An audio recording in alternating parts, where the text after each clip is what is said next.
பக்கோடா பாருங்கள், சூப்பராக மொறு மொறுன்னு இருக்குது. இப்படி மொறு மொறுன்னு உள்ள ரிப்பன் பக்கோடாவை ஈஸியாக பிகினர்ஸ் கூட செஞ்சிடலாம். நம்ம எப்படி செய்யலான்னு பார்க்கலாம் வாங்க. ஹலோ ஃப்ரெண்ட்ஸ், வணக்கம் and welcome to Gowri's curry corner. நாம் இன்னைக்கு பார்க்க போகிற ரெசிபி தீபாவளி ஸ்பெஷல் பலகாரத்தில் ரிப்பன் பக்கோடா தான் பார்க்க போகிறோம். ரிப்பன் பக்கோடாவுக்கு தேவையான பொருட்களை பார்த்துடலாமா?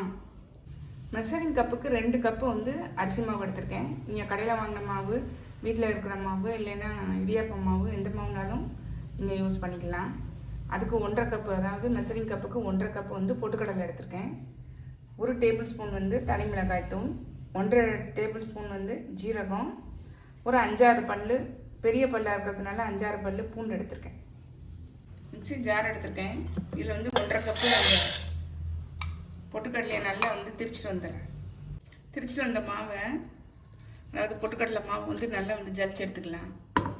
ஜலிச்சுட்டு காட்டுறேன். ஜலிச்சிட்டேன் பாருங்கள். இதே மாதிரி அரிசி மாவையும் ஜலிச்சு எடுத்துக்கணும். நம்ம அரிசி மாவையும் ஜலிச்சிடலாம். இதில் ஏதாவது குருணையும் ஏதாவது இருந்ததுன்னா கண்டிப்பாக முறுக்கு வெடிக்கும்.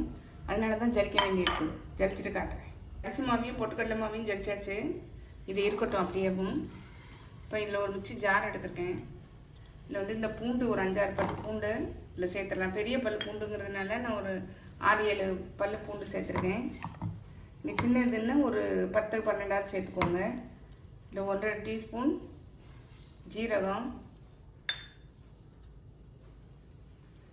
1 டேபிள் ஸ்பூன் அளவு தனி மிளகாய்த்தூள். தனி மிளகாய்த்தூள் இல்லைன்னா ஒரு 10 வரமிளகாவை வெந்நீரில் ஊற வச்சு சேர்த்துக்கோங்க. நான் இப்போ நல்லா தண்ணி விட்டு நல்லா நைஸாக அரைச்சிட்டு ஃபில்டர் பண்ணிக்கலாம். தேவையான அளவு உப்பு சேர்த்துடலாம். எனக்கு தேவையான அளவு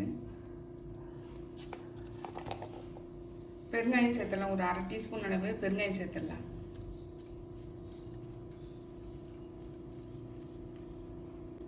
இந்த மிக்சியில் அரைச்சிட்டு வந்த பூண்டு, ஜீரகம், அந்த விழுதை நல்லா ஃபில்டர் பண்ணிக்கலாம்.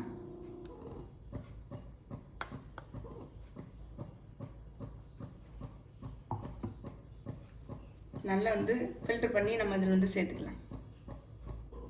நல்லா புழிஞ்சு எடுத்துட்டேன் பாருங்கள். இருக்கட்டும். இது கூட நம்ம எள்ளு சேர்த்துடலாம். 1 டீஸ்பூன் அளவு எள்ளு சேர்த்துடலாம். நீங்கள் வெள்ளை எள்ளு, கருப்பு எள்ளு எதுனாலும் சேர்த்துக்கலாம். இப்போ இது கூட சூடான எண்ணெய் சேர்த்துடலாம். நல்லா இதை பொரிக்கிறதுக்கு வச்சுருக்கிற எண்ணெய், சூடான எண்ணெய் இருக்குது பாருங்கள், அதை நம்ம இதில் சேர்த்துடலாம். இது 1 டேபிள் ஸ்பூன் அளவு இருக்கும். இந்த சின்ன குழிக்கரண்டி இதுக்கு நான் 2 ஸ்பூன் ஊற்றுறேன். நீங்கள் வேணால் வெண்ணெய் கூட நம்ம இங்கே சேர்த்துக்கலாம். 1 டேபிள் ஸ்பூன் அளவு வெண்ணெய் சேர்த்துடலாம். இப்போ சூடாக இருக்கும், அதனால் லைட்டாக இதை கலந்து விட்ருங்க. எல்லா பக்கம் படுற மாதிரி நல்லா மிக்ஸ் பண்ணி விட்ருங்க. அதுக்கப்புறம் சூடு ஆறுனதுக்கப்புறம் நம்ம கை வச்சு கிளறிடலாம்.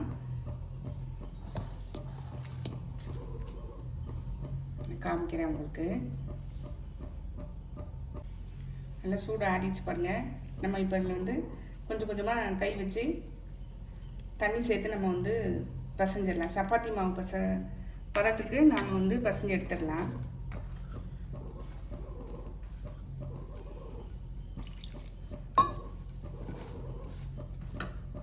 பசஞ்சிட்டு நான் உங்களுக்கு காமிக்கிறேன். நல்லா பசஞ்சிட்டேன் பாருங்கள். இந்த மாதிரி சாஃப்டாக இருக்கணும். சப்பாத்தி மாவு மாதிரி இருக்கணும். டைட்டாக இருக்க வேண்டாம். அப்போ தான் புளியறதுக்கும் நமக்கு நல்லா ஈஸியாக இருக்கும். நான் இப்போ முறுக்குழக்கில் போட்டு நம்ம புளிஞ்சிடலாம். நான் முறுக்குழக்கு எடுத்திருக்கேன். இதில் பார்த்திங்கன்னா ரிப்பன் பக்கோடா வச்சு போட்டிருக்கேன். உள்ளே எண்ணெய் தடவிருக்கேன். இப்போ இதில் கொஞ்சம் மாவு எடுத்து நம்ம உள்ளே வச்சிடலாம். ஒரு 3/4 அளவு வச்சா போதும். நம்ம அப்புறம் புளிய முடியும் நமக்கு. இந்த பாருங்க, இந்த அளவு வச்சு மூடிட்டு நம்ம புளிஞ்சிடலாம். மாவு ரெடி ஆயிடுச்சு. நம்ம இப்போ எண்ணெயில் புளிஞ்சு எடுத்துடலாம். எண்ணெய் நல்லா சூடாயிடுச்சு. இதை கொஞ்சமாக எடுத்து போட்டு பார்க்கலாம். உடனே மேல் எழும்பி வந்துச்சு பாருங்கள். இப்போ நல்லா சூடாக இருக்குது. நம்ம இப்போ புளிஞ்சிடலாம்.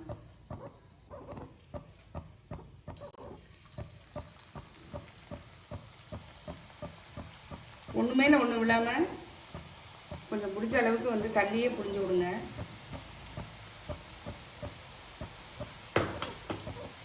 வேகட்ட காமிக்கிறேன். கொஞ்சம் சலசலப்புலாம் அடங்கிச்சு பாருங்கள்.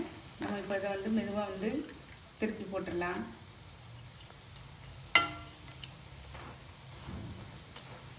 நல்லா வேகட்டும். காமிக்கிறேன். சலசலப்புலாம் அடங்கணுன்னு நம்ம எடுத்துடலாம்.